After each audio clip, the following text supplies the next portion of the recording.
Salam, Findin Akademi YouTube kanalına xoş gəlmisiniz. Bugünkü mövzumuz proqramlaşdırma və karyera mərhələləridir. Qonağımız Mərəc Ömərov. Mərəc mənsə çoxdan da tanıyıram. Mərəc həm də mənim köhnə bir tələbəm olub. Biraz özü təqdim elə, sonra başlayaq. Çox sağ olun, mən Mərəc Ömərov, software developeram. Bu arada təşəkkür edirəm məni dəvət etdiyiniz üçün. Mərəc, bu gündən bizə nə maraqlıdır? Birincisi maraqlıdır ki, sən haçan qərar verdin ki, mən proqramlaşdırmaya başlayacağam? Həm yadımdadır ki, sən universitet vaxtında qərar verdin. Çünki mən özüm daxil çox adamda görürəm ki, proqramlaşdırma qərar verə bilmirlər. Başlayım, başlamayım, öyrənim, öyrənməyim, öyrənəcəmsə hansı sahəsinə yönəlsəm mənə daha uyğun olar. Yəni bu gün biz başa düşmək istəyirik ki, yəni biz bu qərarı necə verə bilərik ki, mən proqramlaşdırmaya başlayımmı, başlayacağamsa haçan başlasam mənim üçün yaxşıdır. Yəni sənin öz üzərindən nümunə götürə bilərik bunu. Sən necə başlamısan, necə oldu bu? Əslində mənim ixtisasım informasiya texnologiyalarıdır. Həm bakalavrda, həm də magistrda bu ixtisas üzrə oxumuşam. Hətta bakalavr dönəmindən mənim IT-yə marağım var idi, amma bilmirdim IT-nin hansı sahəsində formalaşa bilərəm, öz bilik və bacarığımı nümayiş etdirə bilərəm. Mən bakalavrda oxuyanda tam fokuslana bilməmişdim düzü IT-yə, amma magistrda oxuyandan sonra dostlarımın sayının artmağı, bu istiqamətdən, bu sahəyə maraqlanan, həmçinin də biraz öz biliklərimin artmağı imkan yaratdı ki, konkret mən qərar verim ki, IT-nin hansı sahəsi üzrə davam edə bilərəm. Eyni zamanda da vakansiyalara baxırdım. Düzü vakansiyalarda olan bu işin tələbləri və buna verilən məvacib mənə çox motivasiya edirdi. Vacib məqam. Hə? Ən vacib məqam. Ən vacib məqam əsasən mənim belə deyək də, mənim əmmim oğlu məni həvəsləndirdi, düzü deyim, proqramlaşdırma başlamaq üçün. Mən proqramlaşdırmaya heç fikirləşmirdim. Nə vaxtsa mən proqramçı ola bilərəm və yaxud nə vaxtsa hansı şirkətdə kod yaza bilərəm, belə deyim. Amma onun məni inandırmağı ki, sən proqramçı olsun, uğurlu proqramçı ola bilərsən, bu səndə alınar. Mən düşündüm ki, bəlkə də həqiqətən haqlıdır. Çünki mən tam inanmırdım buna. Və sonra proqramlaşdırmaya başladım, sizinlə tanış oldum. Düşünürəm ki, bir tələbəniz olaraq bu sualın cavabını artıq siz bilə bilərsiniz ki, mən necə bir proqramçı oldum. Sən indiki mərhələyə görə çox gözəl bir nəticəyə gəlib çıxarmısan. Yəni mən artıq 4 ilə yaxındır da demək olar ki, səni tanıyıram. Tələbəçilik, yəni daha doğrusu mənim tələbəm oldun, sonra öyrəndim, başladın işləməyə. O vaxtdan bu vaxta da şükür ki, əlaqə kəsilməyib. Yaxşıdır. Hansı iş Arada LinkedIn-də danışırıq. Hansı iş yerinə getmisənsə, hər birində bir dənə tanış tapıb yazmısan da. Müəllim, sizin burada bir dənə tanışınız var, qrup yoldaşınız var, dostunuz var, maşallah. Həyat təsadüflər. Kəsilməyib. İndi sən əmin oğlu səni yönləndirdi, məsləhət verdi və başa saldı ki, yəni bu sahəyə gedə bilərsən. Başladın. Öyrənmə ərəfəsi necə keçib sənin üçün? Çünki başlayan adamların çoxu necə olur? Mən hər dəfə gördüyüm tələbələrin harca bir 30-40%-ində gördüyüm nədir? Başlayırlar, ilk 3 ay ərzində 30%-i ələnir. Yəni ümumiyyətlə getmir, davam eləmir. Yəni niyə bu baş verir də onlarda? Uğura çatanların üstünlüyü nədir ki, onlar ələnmirlər, digərləri amma ələnib düşürlər? Bunun məsəl üçün belə deyək də, biraz motivasiya edən tərəfləri var. Birincisi məqsəd olmalıdır. Yəni konkret ki, mən nə üçün gəlirəm proqramlaşdırmanı öyrənməyə, niyə öyrənməliyəm? Konkret məqsəd durmalıdır. Məqsədi dərk edəndən sonra ki, hə, mənim artıq bir peşəm olmalıdır, mən özümü formalaşdırmalıyam, cəmiyyətdə bir mövqe seçməliyəm. Bunlar həlledici amildir ki, bir ixtisası tutub onun sonuna qədər getməkdir. Mənim IT-də, proqramlaşdırmada tanıdığım ikinci şəxs siz olmusunuz. Təbii ki, sizdən öyrəndikcə paraleldə də özüm araşdırırdım. Deyək ki, birinci şəxs mənim üçün əmim oğlu idi, ikinci şəxs siz oldunuz və sizin mənə öyrətdiyiniz biliklər mənə bu yolda istiqamət seçməyə, düzgün qərarlar qəbul etməyə kömək edir. Təbii ki, paraleldə özüm araşdırırdım ki, məsələn, seminarlara gedirdim mən. IT-dən proqramlaşdırmamızda seminarlar olurdu. müxtəlif universitetlərdə keçirilirdi. Mən heç birini qaçırmırdım. Hətta səhv eləmirəmsə bir dəfə Step IT-də də olmuşdu. Fuad Vəzirovun təşkil elədiyi seminar var idi. LinkedIn hesabının düzgün idarə olması, proqramlaşdırma bazarında necə bazarda tanınmaq olar və s. Düzdür, onları mən bu seminarlara gedəndə hələ onda tam proqramçı kimi formalaşmamışdım. Mən oxuyurdum, hazırlaşırdım proqramlaşdırmaya. Amma təbii ki, bunlarda, bu seminarlarda iştirak eləmək mənə düzgün qərar qəbul etməyə və mövcud vəziyyəti analiz eləməyə, necə bir proqramçı olmaq olar Azərbaycan bazarında buna çox kömək elədi. Yaxşıdır. O seminarların çox böyük xeyri olur inkişafdan insana. Yəni öz yolu tapa bilirsən, bilirsən ki, hansı yolla getsəm daha tez uğura çata bilərəm. Yaxşı, bir məsələ də gəlir burada. Mən ən çox bunu 10-cu, 11-ci siniflərdən aldığım sualdır. Mən proqramlaşdırmanı öyrənirəmsə, universitet mənim nəyimə lazımdır deyir çox. Universitet diplomu mənim nəyimə lazımdır deyir. Səncə, yəni bu mərhələdə proqramlaşdırmaya girmisən və yaxud da IT-nin istənilən bir sahəsinə girmisən də, orada universitet nə dərəcə rol oynayır? Universitet oxumaq səncə nə dərəcə sənə xeyri olub orada? Gəlin açıq deyək də, yəni deyək ki, tam universitet həyatı rol oynamır IT-də. Bu bir xeyli səhv çıxar. Çünki məsələn sən elə ixtisasa düşə bilərsən ki, elə bir müəllim sənə dərs deyə bilər ki, həqiqətən onun bilikləri genişdir və sənə həqiqətən nəsə öyrədib. Amma indi işdir, təsadüf qəbul olmusan universitetə, hansı bir ixtisası oxuyursan, qərara gəlmisən ki, marketinqdə oxuyurdum, gəldim proqramlaşdırma həvəsim var. Yaxşı, indi marketinqdə oxuyan tələbənin universitetdə öyrəndiyi ilə proqramlaşdırma arasında nə əlaqə var? Heç bir. O sadəcə onun insan kimi cəmiyyətdə formalaşmağa, dünya görüşünə formalaşmağına kömək edə bilər. Amma məhz o sualınıza ki, 10-cu siniflər necə düşünürlər?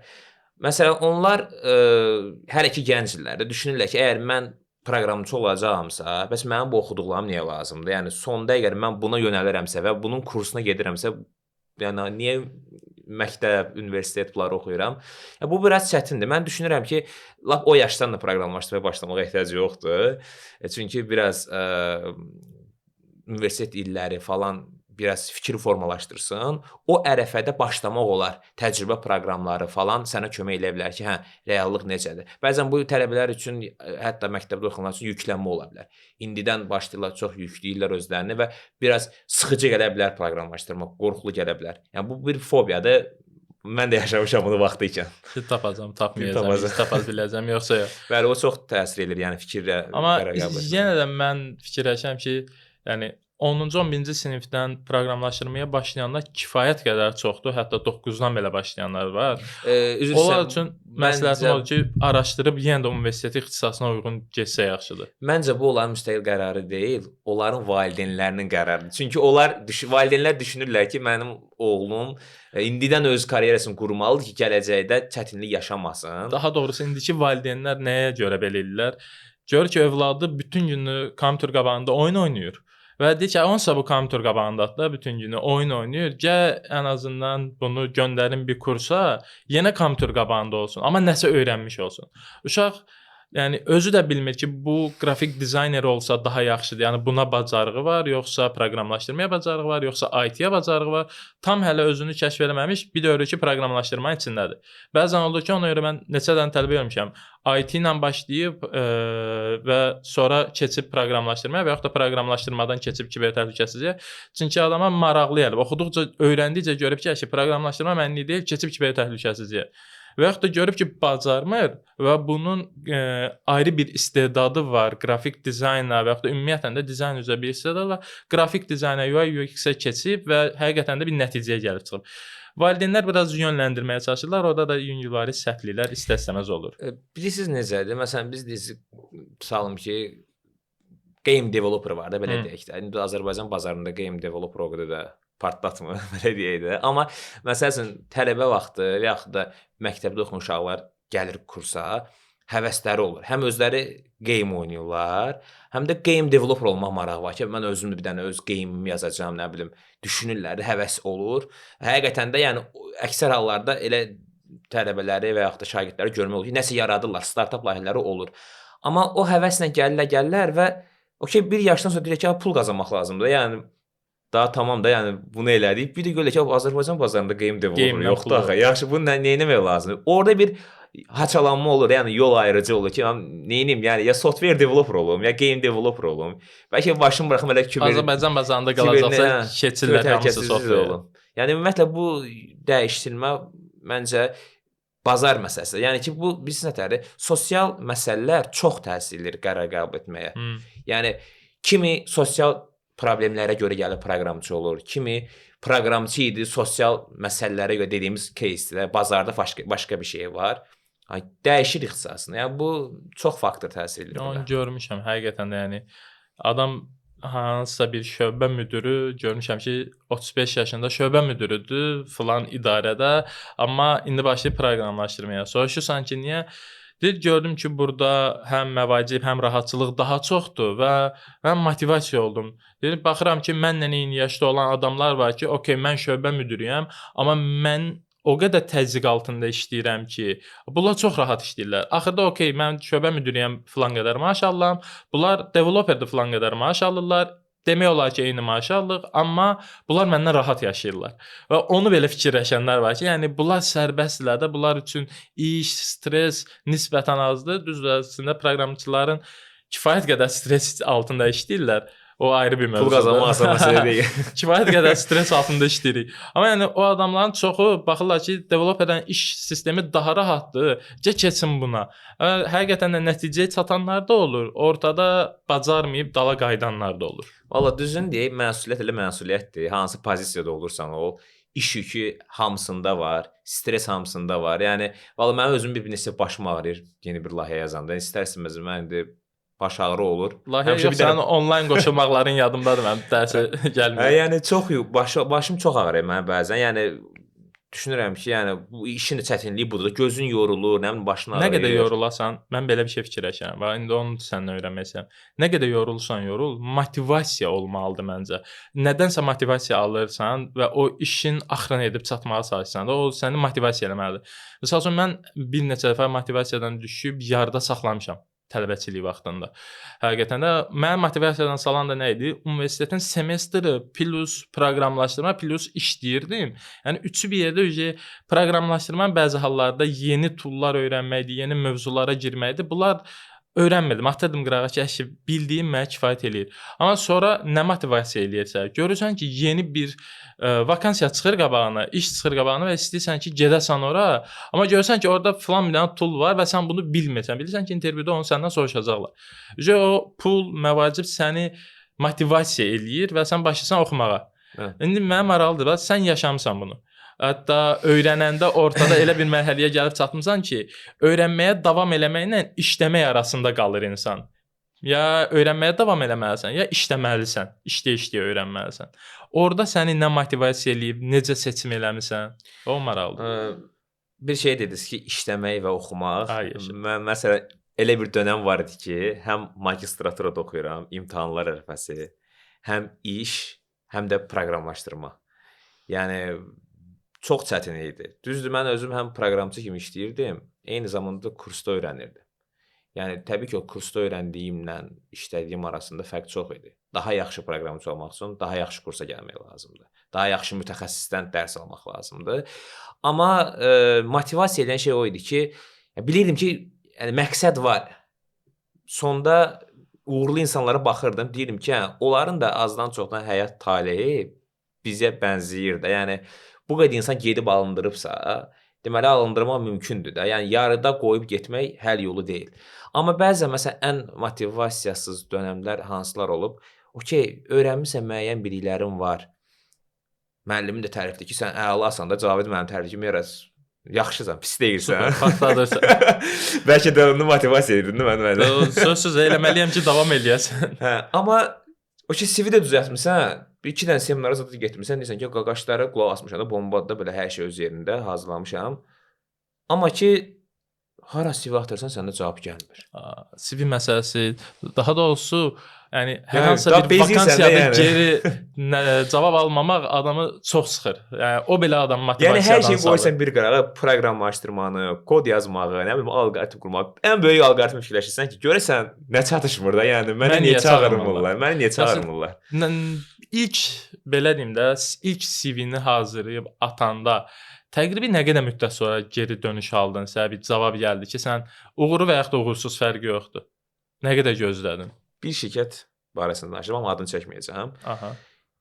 Mənə 1 il sonra geri dönüş eləmişdilər ki, 1 il sonra. CV atandan bir il sonra. 1 il sonra, bəli, geri dönüş ediblər ki, siz bizə CV atmısınız. Biz sizi müsahibəyə dəvət etmək istəyirik.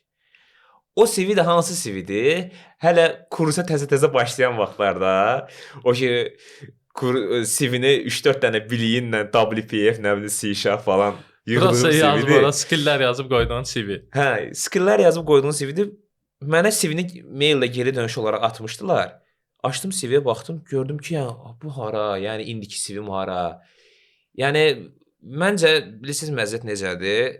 Bu çox aşağı ehtimaldır ki, sən proqramlaşdırmanı kursuna başlamısan və heç yerdə işləmirsən. Səni birbaşa kimsə junior olaraq götürsün. Bu ağlabatan deyil. Mütləq təcrübə proqramlarından başlamaq lazımdır. Təcrübə proqramları elan edirlər. Çox yaxşı şirkətlər var ki, təcrübə proqramı elan edir. Hətta bəzən gəlirsən, yaxşı mühitdə düşürsən. Bu çox vacibdir öyrənmək üçün. Təcrübə proqramından sən başlayırsan işləməyə və çalışır həmin şirkətdə, hansı ki sənə təcrübə proqramına götürüb, o şirkətdə junior olaraq başlamaq lazımdır. Bazara ilkin addım budur. O ki, sən junior oldun, artıq sənin əlində bir resursun var, biliyin var. Sən bir məhsulsan bazar üçün. Sən bir mühəndissən. Sadəcə nəzəri biliyin yox, artıq praktiki biliyin də var. Yəni adamlar səni işə götürəndə fikirləşir ki, bu gəlib əl atacaq da işə, yəni də durub deməyəcək ki, falan kəs feşman şey necə eləyim, bunu necə eləyim, hansısa bizim developer aksatmayacaq da. Ya məsəl üçün işləyib öz şirkətində middle ola bilərsən, ya istəmirsən, yaxşı bir təklif gəlib yazıblar sənə HR ki, gəl belə bir intervyuda iştirak elə. Düzdür, juniorlar üçün də belə çətin olur bazarda. Azərbaycanda daha çətin olur. Azərbaycanda yəni. Mən qlobal mənada danışıram, yəni dünya bazarı üzrə danışıram. O sırada hələ ki remote işləməyəm biz. Düz axtarışlar. Düz axtarışlarda olur əslində. Çox yazılar, həm razılığa gəlmir hələ ki.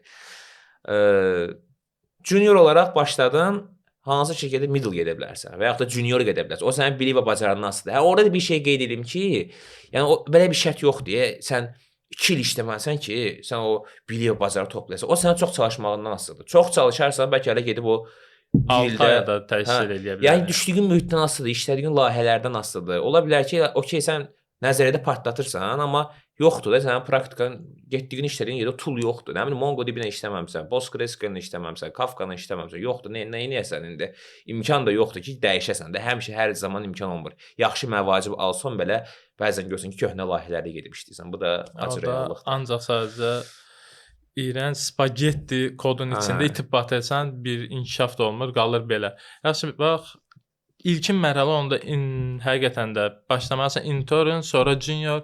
Birbaşa junior, yəni 100-dən biri olanlar tapa var, bilir. gedənləri var. Çox azdır amma. Yəni sən kütləni götür nəzərə al ki, yəni bunun bir workflow-su var da, cəmaət necə keçir. Yəni o junior olaraq başlayanlar nə bilim vallahi, yəni olur o çox aşağı maaşı götürürlər junior ona. Yəni məsəl üçün mən deyirəm ki, orada təcrübəçi qalıb, işləyib, sonra daha biraz yaxşı maaşa getmək daha məntiqlidir. Nəinki o aşağı maaşa gedib junior işləməkdə yəni. Həm də ki, sən bir məsuliyyət də çox olur ki, sən junior götürürlər, axı sən juniorsan, təcrübəçi deyilsən. Yaxşı, məsuliyyət də çox olur onda. CV-də qeyd eləyəndə necə qeyd eləmisən? Yəni daha doğrusu sən özün necə qeyd eləmisən? O öz belə böyük bir mövzudur. Yəni onunla, yəni work experience-ını. Bir də məsələ nədir? Yəni bildiyim qədərindən son 10 gün ərzində bir intervyuda olmusan sən. Ad vermə. Olur. O yadımdadır. Çünki danışanda demişdim ki, təzəlicə bir dənə intervyuya girmişəm. Bu online intervyu olmuşdu yəni. Online olub. Hə, o online olub. Hə, online olmuş. Ad vermə. Yox, ad vermirəm. Şey eləməcindən sonra bizi. Nəsə, mən maraqlıdır ki, sən orada CV-də qeyd eləyəndə istər skillləri, istər work experience-i, təhsilini, nələrə üstünlük vermək lazımdır ki, bizim bu HR-lar onu görüb həqiqətən də çəksinlər. Mən nə qədər gənc adam görmüşəm, yəni CV-si var, adam işləyib, amma CV-də elə bir bərbad vəziyyətdə yazıb ki, HR həqiqətən də baxır, atır bunu qırağa ki, bu heç. Yəni qoyur qırağa. Heç ümumiyyətlə onun oturub oxumağa belə vaxt sərf eləmir, amma eləsi var ki, həqiqətən açan kimi HR cəlb edir ki, yox, bu bizə uyğun gəlir, bizim vakansiyaya uyğundur, başlayır oxumağa. Yəni nəyə fikir vermək daha yaxşıdır orada? Burada bir qismət məsələsi də var. Bir də bəxtin gətirmə. Hə, bəxtin gətirmə məsələsi var. Bir də ki, öz bacarığın var. Baxın, həmişə sənin qabağa ideal HR çıxacaq deyə bir şans yoxdur da. Yəni ki, kimsə sənə oturub CV-və detallı baxacaq ki, bir dənə qaqaşın bir dənə baxa görəydə həqiqətən görə neyi var. Bəlkə pis yazıb CV-sin, bəlkə özü elə əjdaha olanda hər şey bilir. Heç kim onu sənin üçün eləmir. Sən bayaq dediyim kimi, sən bir məhsulsan, bazar üçün bir məhsulsan. Sən özünü yaxşı reklam eləməyə bacarmalısan. Yaxşı reklam eləmək o demək deyil, yəni heç nə bilmirəm, hamıya sırrım özüm ki, mən nəsə bilirəm. Söhbət ondan getmir. Söhbət sənin bilik və bacarığın, neyi bacardığını nümayiş etdirməkdir. Junior üçün deyə yenə gəl belə juniora, middle-a bunu. Junior məsələn, indi bu 1 ildir də işləyir. Bu nə qədər key contribution verə bilər, töhfə verə bilər şirkət, nə qədər böyük bir biznes planlarını, problemlərini həll edə bilər. Eləyə bilər, yəni o say məsələsidir də önəmli. Burada məsəl üçün o bilik və bacarıqlarını qeyd edə bilər juniorlarkən mən filan layihədə işlədim, filan tool-la işlədim, nə bilim Agile-da işlədim, nə bilim Scrum-da işlədim və s. ilə axır. Gələ biraz bu suala middle üzərindən cavablandıraq ki, middle-dır, getmək istəyir, başqa pozisiyaya dəyişmək istəyir şirkətini. Məsəl üçün, mən öz CV-imdə bunu qeyd edirəm, key contribution-lar yazıram. Yəni, mən bu şirkətə nə töhfə vermişəm? Yəni, bunlara mən nə xeyir vermişəm? Adamlar açıb mənim CV-mə baxanda, görsünlər ki, bu developer bu şirkətə bu töhfəni verib. Yəni, bunun bacardığı bir şey var da. Yoxsa, yazaq dolduraq ki, filan şey bilirəm, C#, nə bilim, WPF, .NET, onu elə 1000 dənə adam da yazır da, HR-ın qabağından o qədər adam keçir. Ona görə çox HR-lar, yəni pas keçirlər ona. Ki, var da, yəni skillləri yox, işlədiyin experience-i də orada göstərməlisən ki, yəni mən nə eləmişəm. HR 1 dəqiqə və yaxud da 2 dəqiqə baxırsan və sən o fikirləşməlisən ki, elə bir şeyi qabağa çıxartmaq lazımdır ki, HR-ın fikrini cəlb eləsin. Ki, HR sənin CV-və ikinci dəfə qayıdıb baxsın ki, hə, görək nə var. Və məsələ odur, o deyir, önə çıxarılan da. Bir dənə bir şey deyim də, yaxşı, bəs bu CV-də nə qədər sertifikatların olanlar var da ki, hamısı yazılır ki, 50 dənə sertifikat var, 50-sini də orada başdan sıralayır, qoyur. Yəni, bu sertifikatların olması CV-nin önə çıxmasına təsir eləyir. Məsələn, sənin öndə bildiyim qədərilə Azure sertifikatların var, yenisinə də hazırlayırsan. Hazırlaşırdım, biraz başqa işlər var, yəni saxlamışam. 35-i saxladın, AC900 aldın, AC204-ü aldın, AC305 idi deyəsən hazırlaşdığın, düzdür? Yes. İndi, okey, Solution Architect hazırlaşıb almaq istəyirsən. Mən belə deyim, utanıram. Sertifikatını almaq istəyirsən də, sertifikatını alıram, mən belə ki. Yəni, ən azından ona hazırlayırsan, düzdür? Bu sertifikatlar CV-ni həqiqətən də qabağa çəkir, yoxsa yox? Belə deyək. Xeyrin görmüsən? Belə deyim, o AC204-ün bir xeyrin görmüsən. Xeyrini özüm üçün görmüşəm. Bilik və bacarıqlarımı genişləndirmişəm. Deyir, o 3 dənə developer arasında söhbət düşəndə sən də nəsə deyə bilirsən də. Yəni çıxardıb göstərsən. Çıxarıb göstərsən ki, mənim sertifikatım var. Yəni məsələ bilsin necədir? Gəlin bunu 2 yerə ayıraq. Bir sertifikat HR-lar üçün, bazar üçün nə qədər önəmlidir? Bir də həqiqətən sertifikat almağın sənə xeyri nədir? Məsəl üçün HR 2 dənə namizəd götürür, deyək ki, middle götürür də. Baxır ki, hər şey okeydir. İkisinin də 2 il təcrübəsi var, 3 il təcrübəsi var, biliklər də var, filan şirkətdə də işləyiblər. Bu qaqaşın 2 dənə CV-si var. HR ona daha doğrusu sertifikatı var. Sertifikat kimi başa düşür. Yəni bu dərk eləmir HR onu 204 nədir, nə bilim AZ 900 nədir. Onu texniki intervyu götürən adam dərk edir səndən ki, nədir də bunun fərqi. HR deyir ki, belə bir namizəd tapmışam, 2 dənə namizəd, amma bunun sertifikatları var. Gəlin bunu çağıraq intervyuya. Burada bir üstünlük verə bilər sənə. HR tərəfdə filtrdə qabağa düşmüş olsan. HR tərəfdə elə bir ki, prioritetli olursan da, sən belə deyək də, prioritetli bir developer olursan. Okey, bunu qoyduq bir qırağa. Bu bazarda bizim elədiyimiz manipulyasiyalardır, belə deyə bilərik. Amma bunun həqiqi mənasında. Sertifikat hesabına intervyuya çağırılırsan ən azından. Amma onu deyim ki, sertifikatın texniki intervyuda heç bir rolu yoxdur. Okey, almısan, Allah köməyin olsun, lap yaxşı. Bilmirsənsə, yəni o kağız parçasıdır. Bilmirsən, yəni o heç onu sənə demirlər, yəni necə almısan, nə qədər əziyyət çəkmisən. Deyirlər ki, almısan, lap yaxşı. Deməli sənin dünya görüşün çoxdur da, daha çox şey bilirsən də bu IT sferasında, proqramlaşdırma sferasında. Gəl bizim suallarımıza cavab ver. Hə, o sertifikatları alanda isə mən çox mövzulara baxmışam, çox mövzular oxumuşam, mikroservis, nə bilim, sistem dizayn. Həm onlar elə bir ki, hərəsi bir kursdur da. Yəni onu o sertifikatı almaq həvəsi eyni zamanda səni o mövzulara keçid eləməyə, onları öyrənməyə motivasiya edir.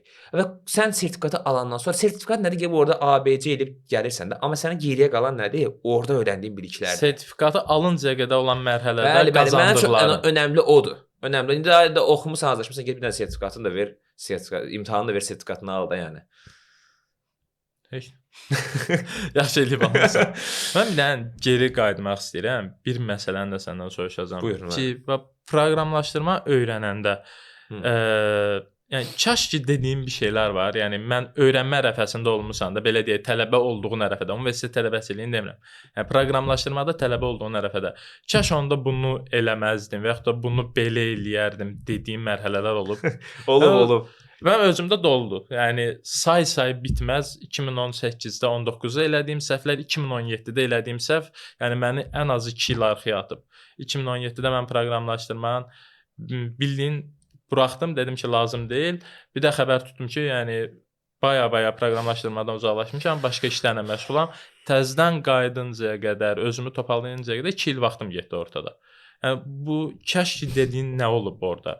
Çünki tələbəçilikdə çox adam onu yaşayır. Proqramlaşdırma öyrənməyi saxlayırsan yarıda. Və yaxud da belə bir şey də var. Müəllim tərəfi də var bunun.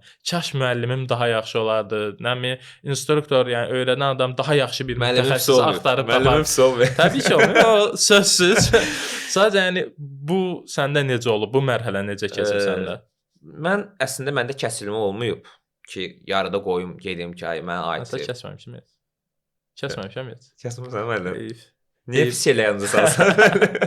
Prosta yadıma sallanmadı. Bəlkə kəsmirsən deyəndə ona görə effektini görsən bu gün. O da ola bilər. Kəsilmək özü də bir xeyirdir. Amma mən məsələn sən mənə dərs deyəndə müəllim bir şeyi eləmirdim. Ona peşmanam. Self study eləmirdim. Yəni necə ancaq sənin verdiklərini oxuyurdum. Hətta sən dərsdə deyirdin ki, evə gedəndə mənim verdiyim mövzuları təkcə mənim atdığım materiallardan yox, gəlin özünüz də araşdırın. Dərindən araşdırın. YouTube-da falan videolara baxın, nə bilim, Stack Overflow-da araşdırın. Da atırdım sizə. Əlavə Mən material onu da eləmirdim. atırdım. Biz necədir? Yəni həm biraz düşünürəm ki, biraz çətindir, həm də ilk dövrlərdə motivasiya edən bir şey yoxdur. Amma yeganə motivasiya Cavid müəllimin sabah homeworkləridir. Onları qiymət yazacaq. Qiymət yazacaq. Ya da yazmasa da şeydir, 14-cü otaqdan çağıracaqlar ki, niyə oxumursan dərsləri? Niyə? Evə bir dənə zəng. Evə bir dənə zəng. Eləyirdilər öz aramızda. Eləyirdilər. Bilmirəm. O eləməsələr oxumurdunuz. Belə deyək. Eləməsəydilər oxumurdunuz, ona görə. Onun xeyri ordadır. Yəni o kaş ki dediyin şeyləri eləməsəydin nə olardı? Bax, mən kaş dediyim şey odur ki, kaş ki self study eləyərdim kurs oxuyanda. Mən self study-ni kursu bitirəndən sonra başladım eləməyə və gördüm ki, self study eləmək, yəni bir mövzu tutursan, bu problemdir də. Bunu araşdırdım. Bunun içindən bu çıxdı, bir dənə bunu araşdırım. Buradan da bu çıxdı, gedim bunu araşdırım. Zəncirvari elə bil ki, bir prosesi başlayırsan eləməyə. Sən məsələn bir mövzu keçirdin bizə, delegate. Mən gedib delegate sən atdığın 3-4 dənə PDF-dən oxuyurdum, deyirəm delegate-də əla Java-dan taskını da yazdım. Bomba kimi. Mən Java-da yaxşı tələbəsiyəm. Amma sonra ki, gəldin real proyektləri delegate istifadə etmək lazımdır. Ay, necə istifadə? Dərinə düşürsən. Burada bu çıxdı, burada bu çıxdı.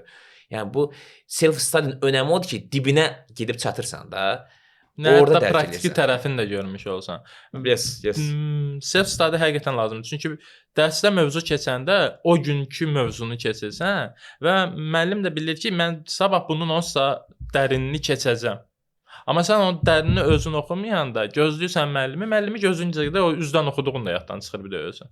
Yəni biraz özün mahiyyətini dərk eləmirsən də. Ona məsələn delegate keçirdin sən, sənin də imkanın yoxdur da dərsdə hər şey çatdırasan, mövzular falan var. Hamısını demək imkanı yoxdur. Onsuz bu reallıqdır ki, 30% müəllimdir, 70% tələbənin özüdür. O müəllim nə qədər güclü izah eləsən, o tələbə özü işləmsi üstündə özünün biliklərini təkrarlamırsa, o heç bir nəticə əldə eləməyəcək. Gəlib çatıblarsa bir yerə özləri eləməlidir. Yəni bir nöqtədən sonra tələbənin özünü nasıl? Yəni 20% həqiqətən heç kimin yerinə oxuyası deyilik də, yəni təbii olaraq. Oxuyub sən özün gəlib çatmısan da bura. Bax bir məsələ də var. İndi bura qədər hər şey çox gözəl. Yəni bura qoyum indi çək-çək səs gəlir. Əsas keçirsən təhlükəli suallara. Təhlükəli suallardan biri də nədir? Yəni deyirəm, ən əsası məqsəd mən bu gün məqsəd nədir deyim desə, niyə görə səni bura dəvət etmişəm?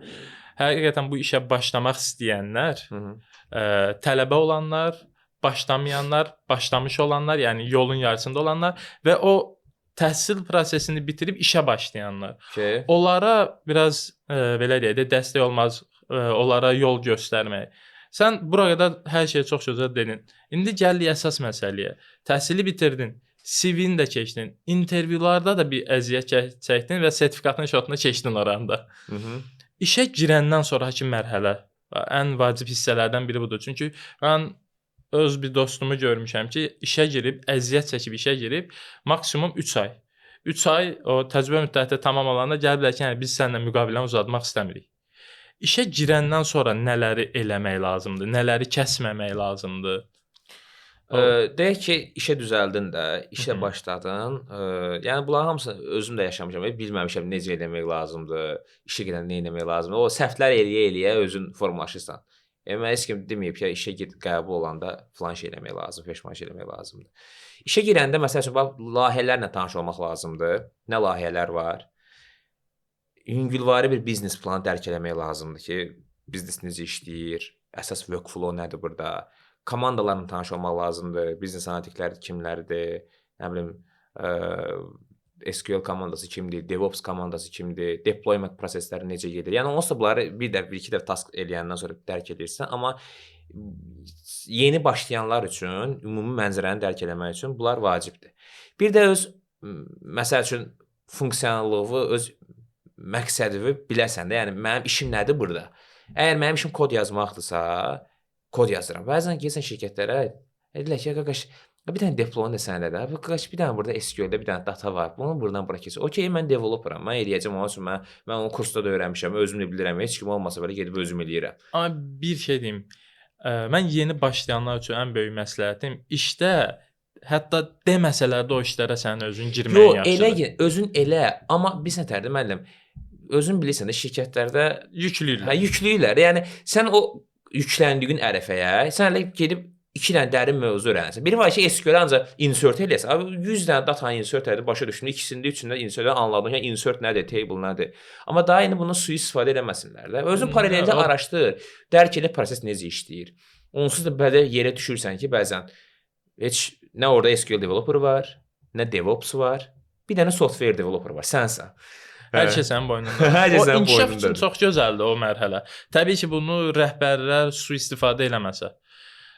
Bizim Pərvinin sən tanıyırsan olsa belə adını da çəkəcəm rahat. Tanıyıram. Pərvin bir işə girdi və 6 ay ərzində işdə software developeri öz işini, kod yazmağa qoy kənara. Yəni özünə aid olmayan bütün hər şeydə özü istəyər. O çox dəhşət sevir. Yəni əlavə işlərin hamısına girirdi. O qədər şey öyrəndi ki, proyekt bildiyin ona bağlandı. Yəni həqiqi mənada proyekt ona bağlanır. Niyə? Çünki deploy mərhələsini öz boynuna götürmüşdü. Proqramlaşdırma tərəfini öz boynuna götürmüşdü. Biznes tərəfin belə böyük əksəriyyətini öz boynuna götürmüşdü və o həll eləyirdi. Adam bir dördün gecə saat 3-də otururdu. Yəni hamısını nəzarət eləyirdi. Biz ondan gecə saat 12-də deploy başlayıb səhər saat 6-da yekun elib qurtardığımız vaxt olub. Amma o 6 ay ərzində elə şeylər öyrəndi ki, bunu sən kursa gedərək və yaxud öyrənə bilərsən, amma nəzəri tərəfini öyrənə bilərsən. Ona görə qaçmaq lazım deyil mənim fikrimcə o şeydən. Sadəcə sui-istifadə eləməyə də qoymamalısan. Həqiqət var. Məsəl üçün mən junior işlədiyim şirkətdə mən sadəcə kod yazırdım. Mənim düzdür, deploy komandası ayrı idi, SQL komandası ayrı idi.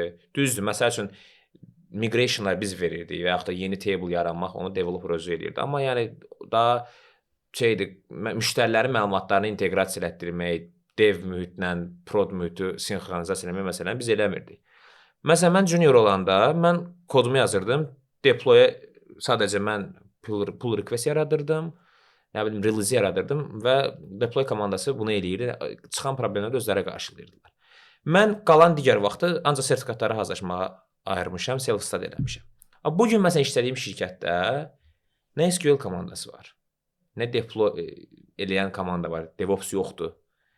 Mən varam, bir də infosec var. Infosec də ki, yəni ancaq bir dənə naharda bir-birimizi görürük, salamlaşırıq. Salam, sağ ol. Yəni onların da bizə xeyri dəymi? Onu deyim. Ancaq bizə səhv tuturlar. Yəni, bax indi mən deyirəm ki, mən software developer olaraq bu iki işdə paraleldə görürəm də. Okey, mən dərinli başa düşürəm. Deploy necə gedir, CI/CD nədir? Linux-da özüm işləyirəm, özüm qaldırıram konteynerləri, özüm baxıram oradan çıxan problemlərə. Bayaq bir şey dedik, 305-i almaq. 305-i alıb arxasında dayanmaq məsələsi var. Sertifikatı almaq hələ belə asan var. Gedib əzbərləyib ala bilərəm sertifikatı. Amma Onun arxasında onun durmaq arxasında lazımdır. dayanmaq var, DevOps məsələləri var, security məsələləri var, network məsələləri var. Bugünkü məsələn işlədiyim şirkətdə bu məsələlər önə çıxır. Həll edəcək görürsən ki, hə, nə qədər şey öyrənsən özün.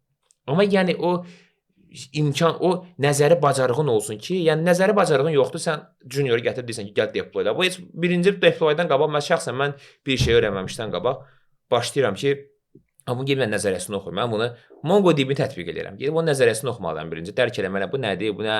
Denormalize DB-dir, söz performansını gücləndirir. Yoxsa elə tool kimi götür işlətdim. Bu məncə xeyri yoxdur. Yenə də məncə yükləmək lazımdır. İşlədikcə daha yaxşı. Yükləmək baxır, yəni nəzəri bilirsənsə onları nəzəri bil, sonra praktikanı tətbiq İlk olaraq götürüb işləmək lazımdır. Sui-istifadə eləmədikləri müddətcə götürüb o işlə boynuna götürüb çox şey öyrənir insan. Yəni elə gəlib çıxırsan da bir mərhələ, yoxsa sadəcə kod yazası olsan, yəni adın software developer mi? Prosta developersən, kodursan, yəni developer deyil. Sadəcə kod yazırsan. Bir nöqtədən sonra ondan çıxmaq lazımdır. Təbii olaraq onu demək istəyirəm, o ki, o junior vaxtlarında sən biraz daha çox nəzəriyyə üstünlük ver. Ki daha çox şey eləyəsən. Sənin məsəl üçün sən junior vaxtı gəlib hansısa işi paraleldə götürüb eləməyin, o deməkdir sən orada ideal nəticə verəsən. Yəni bu təbii olaraq belədir. Mən də junior olan vaxtda deməmişəm ki, ay mən sən şirkət üçün falan işlər gördüm. Məndən middle var idi, senioru var idi. Gəlib baxırlar ki, mən sən səhv eləmisən. Eləmişəm. Niyyətim də junioram da mən. Gərək görüm ki, təkmilləşdirim də özümü. Səhvdir də, yəni işlədikcə düzələcək. Səhvdir. Mən səhvlərdən də qaçmaq. Bu arada onu deyim ki, səhv eləməkdən qorxmuyorum. Mən yedim. Yəni ümumi olaraq səhv eləməkdən qorxmuyorum. Səhvlər yəni həmişə olur, olacaq da, amma nəticə etibarilə ondan nəsə öyrənmək lazımdır. Səhvdən qaçmaq lazım deyil. Mən acizə sizin dərslərin ortasında dəfələrlə olub ki, yəni axşam olur da dərslərimizin çoxu. İşdən çıxıb gəlirsən. Amma çox yorurdun da mənim müəllimdə. Allah haqqı yorurdun. Kim yorurdu? Sən məni yorurdun. Sən onda developer idin. Mən isə hələ kursa gələn bir tələbə idim. Yəni nəzərə almaq olardı. Və o bilirəm bu sözlərin arxasında nəyə çox yükləmək lazımdır, hardan gəlir. O da bu qədər açmısansa deyək də, onda yaxşı. Yəni kurs vaxtı müəllimdən gözləntin nə olub? Məndə o gördüyün səhvlər nə olub? Yəni bir müəllimin eləməməli olduğu və yaxud da səncə eləməli olduğu şey nə olub? Mən indi girdim, məsəl üçün yorurdun deyirsən. Məncə çox yüklüydün ev tapşırıqlarından. O işləmək lazımdır. İşləməsən necə öyrənəcəksən? Bu müəllimin mənfi tərəfi deyil. Mən özüm araşdırım da sən. Bu müəllimi yaxşı. Ya o söhbətin davasını eləyək. Yo elə götürməli deyilsən axı. Sən düşünürsən ki 5 nəfərsiz də qrupda, düzdür? Sən bilirəm ki, self-study eləyirsən və yaxud da mən orada bilirdim ki, sən də gedib eləyir. Amma mən bilirdim ki, orada Amin çox az eləyirdi onu. Mən o yüklədiyimi eləyirdi, ondan kənara çıxmırdı. Mən nə verirdimsə, bunu oxu günah, mövzuları oxu deyirdim, oxuyurdu, ondan kənara çıxmırdı. Mən ona görə 5 dənə, 10 dənə yükləməli idim ki, bilim ki, bu adam bunu eləyir. Arada sən də yedirdin proses. Mən bir sənə tərəfdir, öyrənmə prosesi mənə görə fərdi prosesdir. Bu kognitiv proses, yəni hamı eyni şəkildə öyrənmir. Kimisə məsəl üçün ev tapşırığı eləmək ona daha çox motivasiya verir. O daha çox şey tərk edir ev tapşırığı. Mən üçün mən deyirəm ki, bir dənə ev tapşırığı olsun. Oradan çıxan problemləri mən zəncirvari həll elə gedim də. Bu problem çıxdı. Gedim biraz bunu araşdırım, bunu eləyim. Mən məsələn ev tapşırığı eləyəndə qaçaqodu idim. Bildiyin qaçaqodu idim. Mən tələsdirirdim yəni. Ancaq o tapşırığı eləməlisən, bu tapşırığı eləməlisən. Amma sonra ki mən kursu bitirəndən sonra görürəm rahatçılıqdır. Yəni özün bir mövzunun dərinə kimi düşə bilirsən də, yəni. Məncə sənin də haqlarını tapdalamaq istəmirəm. İkisini paralel aparmaq lazımdır. İkisini paralel aparmaq lazımdır. Onda mən öz tərəfimdən belə bir sual verim. Yəni onun xeyrini görmüsən yoxsa ziyanı? Praktiki cəhətdən çeviklik yaradır. Aha. Amma nəzəri cəhətdən də self-study eləmək də lazımdır. 50% sənə dedim, 50% özümə dedim. Yaxşı, burada saxlayaq bu mövzunu. Keçək növbəti mövzuya. Məncə bu qədər kifayətdir. Ən təhlükəli suallardan. Burada saxlayaq. Məncə əslində bugünkü danışmaq istədiyimiz bir çox şey danışdıq. İş həyatından da danışdıq. Ancaq bugünlük bu qədər kifayətdir. Həqiqətən sənin keçdiyin o mərhələləri bir-bir danışmağın, arada bir dala qayıdıb irəli gəldik. Danışmağın kifayətdir. Həqiqətən də bizi izləyənlərə də məncə motivasiya olacaq. Onlar da görəcəklər ki, hansı mərhələlər onları gözləyir. Gənclər, yəni baxın, izləyin və bilin ki, sizi nələr gözləyir, hansı səhvlər var. Bizim bugünkü burada danışmaqda məqsədimiz odur ki, bizim elədiyimiz səhvləri siz eləməyəsiniz. Biləsiniz ki, sizi hansı mərhələlər gözləyir. Bu günlük bu qədər. Çox sağ olun Mərad, Siz gəldiyinə sağ olun, görə dəvət üçün. təşəkkürlər. Sağ ol. Təhsil və karyera mərhələlərini gördünüz. Yeni başlayanlar, hətta başlamış olanlar sizi nələr gözləyir bilirsiniz. Findin Akademi olaraq bizim çox gözəl təhsil planımız var və bu mərhələdə biz sizə nə vəd edirik? Sadəcə nəzəri bilik yox, bununla yanaşı real praktiki təcrübə də və bundan əlavə intervyulara hazırlıq, CV-nin hazırlanma mərhələsi, bunların hər birində akademiya olaraq sizin yanınızdayıq və sizə dəstək oluruq. Təhsillə bağlı maraqlanırsınızsa bizə yazın, hər cür köməkliyi göstərməyə hazırıq.